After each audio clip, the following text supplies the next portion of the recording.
اللہ تبارک و تعالیٰ کے نام سے شروع جو بڑا مہربان اور نہایت رحم کرنے والا ہے۔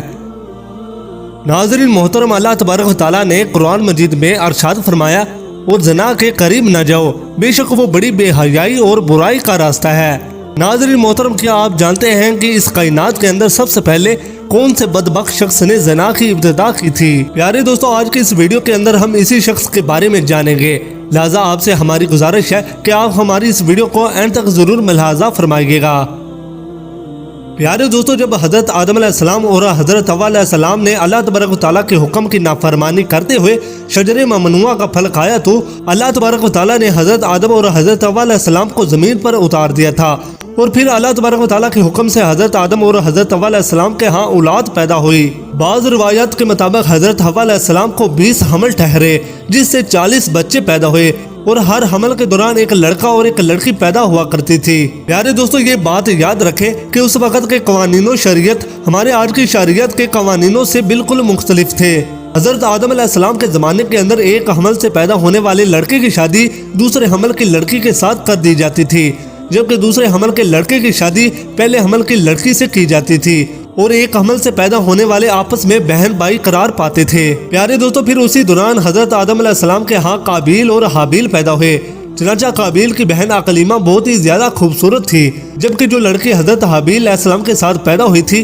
وہ اتنی خوبصورت نہیں تھی۔ چنانچہ جب یہ بچے بڑھ کر جوان ہوئے اور ان کے آپس میں شادی کا وقت قریب آیا تو قابیل نے حضرت حابیل علیہ السلام کی بہن کے ساتھ نکاح کرنے سے انکار کر دیا اور کہنے لگا، یہ تو بالکل خوبصورت نہیں ہے، میں تو اپنی بہن عقلیمہ کے ساتھ ہی نکاح کروں گا۔ ناظرین محترم، یہ معاملہ اس قدر بڑھ گیا کہ حضرت آدم علیہ السلام نے حکم دیا کہ دونوں بھائی اللہ تبارک و تعالیٰ کی بارگاہ کے اندر اپنی اپنی قربانی پیش کرو۔ چنانچہ جس کی قربانی اللہ تبارک و تعالیٰ کی بارگاہ کے اندر قبول ہو گئی تو وہی شخص عقلیمہ کے ساتھ شادی کرے گا۔ پیارے دوستو، قابیل کھیتی باڑی کا کام کیا کرتا تھا، جبکہ حضرت حابیل علیہ السلام بکریاں چرایا کرتے تھے، جو کہ ایک شفقت اور محبت والا کام ہے۔ چنانچہ حضرت حابیل علیہ السلام نے اللہ تبارک و تعالیٰ کی بارگاہ کے اندر ایک خوبصورت بکری کا بچہ پیش کیا، جبکہ قابیل نے ایک ردی کا گٹھا اٹھا کر جو کہ اسی کے کھیتوں سے نکلا تھا اس نے اللہ تبارک و تعالیٰ کی بارگاہ کے اندر پیش کیا۔ ناظرین، چنانچہ اس زمانے کی روایت کے مطابق آسمان سے ایک آگ اتری اور اس نے حضرت حابیل علیہ السلام کی قربانی کو قبول کر لیا۔ اس پر قابیل کہنے لگا، ضرور میرے باپ حضرت آدم علیہ السلام نے حابیل کے لیے دعا کی ہوگی،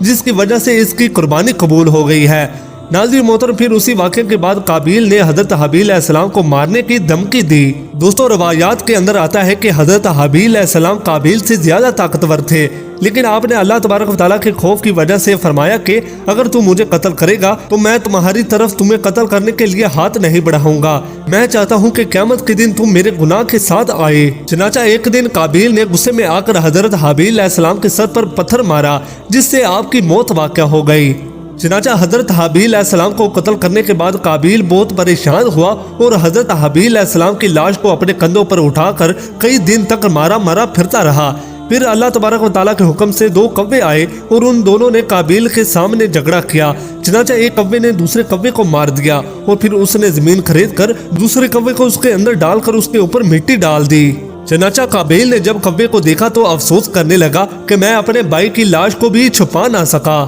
چنانچہ پھر اس نے بھی اسی طرح سے کیا اور حضرت حابیل علیہ السلام کی لاش کو زمین کے اندر دفن کر دیا۔ قابیل اپنی بہن عقلیمہ کو لے کر وہاں سے چلا گیا، کیونکہ مسلسل شیطان اس کے پاس آتا رہا اور اس کو اس بات سے ڈراتا رہا کہ تمہارا باپ تمہیں قتل کر دے گا، لہذا وہ اپنی بہن کو لے کر وہاں سے دور کہیں جا کر وادیوں کے اندر بس گیا۔ ناظرین محترم، اس واقعے کے بعد حضرت آدم علیہ السلام بہت ہی زیادہ مغموم رہا کرتے تھے اور آپ اللہ تبارک و تعالیٰ سے دعا کیا کرتے تھے کہ یا اللہ تبارک و تعالیٰ مجھے وارث عطا فرما۔ چنانچہ اسی دوران آپ کو حضرت شیشہ علیہ السلام کی بشارت ملی۔ چنانچہ حضرت شیشہ علیہ السلام جیسے ہی پیدا ہوئے، حضرت آدم علیہ السلام نے بچپن سے ہی ان کی تربیت پر خاصی توجہ دی اور حضرت شیشہ علیہ السلام کو تمام معاملات سے آگاہ کیا۔ چنانچہ جب حضرت شیشہ علیہ السلام جوان ہوئے تو حضرت آدم علیہ السلام نے اپنے بعد ان کو مومنین کا خلیفہ مقرر کیا اور انہیں اس بات کا حکم دیا کہ وہ اپنے بھائی قابیل اور ان کی اولاد سے دور رہیں اور مومنین کی اس جماعت کو بھی ان سے دور رکھیں۔ چنانچہ پھر اس کے بعد حضرت آدم علیہ السلام کا وصال کا وقت قریب آیا تو حضرت آدم علیہ السلام یہی وصیتیں کرتے ہوئے اس دنیا سے کوچ فرما گئے۔ چنانچہ اللہ تبارک و تعالیٰ کے مقدس فرشتے نازل ہوئے اور انہوں نے حضرت شیشہ علیہ السلام کو حضرت آدم علیہ السلام کو دفن کرنے کا طریقہ بیان کیا چنانچہ حضرت شیشہ علیہ السلام نے اسی طرح سے کیا۔ پھر دوستو اس کے کچھ عرصے کے بعد آپ کی والدہ حضرت حوا علیہ السلام کا بھی اس دنیا سے انتقال ہو گیا۔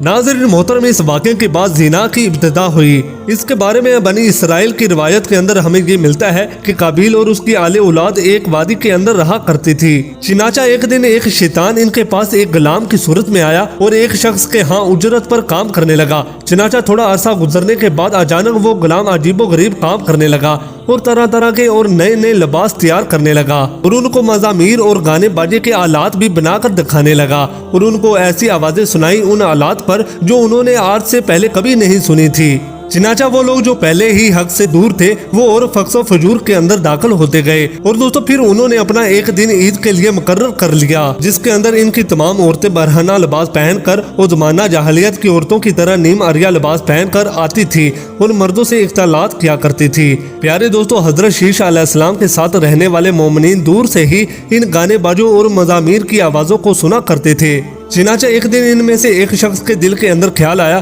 کہ کیوں نہ میں جا کر دیکھوں کہ آخر یہ معاملہ کیا ہے۔ چنانچہ اس شخص نے چوری چھپے ہجرت کی اور عید کے دن کہ جس دن قابیل اور اس کے آل اولاد فسق و فجور میں مبتلا ہوتی تھی وہ شخص وہاں پر پہنچا اور اس نے وہاں پر جا کر عورتوں کو دیکھا کہ وہ بہت ہی زیادہ حسین و جمیل تھی۔ پیارے دوستو، اس حوالے سے روایت کے اندر آتا ہے کہ حضرت شیشہ علیہ السلام اور ان کے ساتھ جو مومنین کی جماعت تھی ان کے مرد بہت ہی زیادہ حسین و جمیل اور خوبصورت تھے، ان کے ساتھ جو عورتیں تھیں وہ بظاہر اتنی زیادہ حسین و جمیل نہیں تھی، جبکہ قابیل کی آل اولاد کے اندر مرد انتہائی بدصورت تھے جبکہ ان کی عورتیں اور لڑکیاں بہت ہی زیادہ حسین و جمیل تھی۔ چنانچہ وہ نوجوان ان لڑکیوں کے حسن و جمال سے بہت زیادہ متاثر ہوا۔ پھر جب وہ شخص واپس آیا تو اس نے چوری چھپے دیگر مومنین کو بھی اس حوالے سے خبر دی۔ چنانچہ پھر آہستہ آہستہ مومنین کے لوگوں میں سے بعض کمزور ایمان والے وہاں سے ہجرت کرنے لگے اور ہجرت کر کر کے قابیل کی اولاد کے اندر جا کر وہاں پر ان کی عورتوں کے فطرے کے اندر مبتلا ہوتے گئے اور یوں فسق و فجور کرنے لگے اور آپس کے اندر زنا کاریاں کرنے لگے اور جس سے زنا جیسے کبیرہ گناہ کی ابتدا ہوئی۔